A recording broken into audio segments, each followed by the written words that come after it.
মঙ্গলবার লালমনিরহাট, কুড়িগ্রাম ও গাইবান্ধা জেলার কর্মীদের নিয়ে রাষ্ট্র কাঠামো মেরামতে ৩১ দফা বাস্তবায়নে কর্মশালা করে বিএনপি।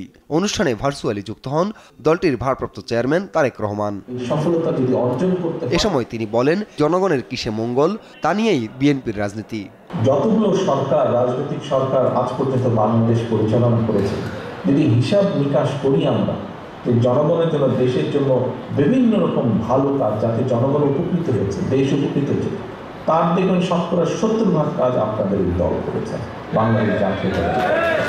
তিনি আরও বলেন, রাজনীতিতে ধীরে ধীরে দৃশ্যমান হচ্ছে অদৃশ্য শক্তি, আরও সক্রিয় হচ্ছে ফ্যাসিবাদী ষড়যন্ত্রকারীরা।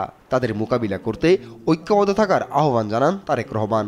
অদৃশ্য অনেক শক্তি কিন্তু, অদৃশ্য অনেক শত্রু বা প্রতিপক্ষ কিন্তু আজ আস্তে আস্তে দৃশ্যমান হচ্ছে।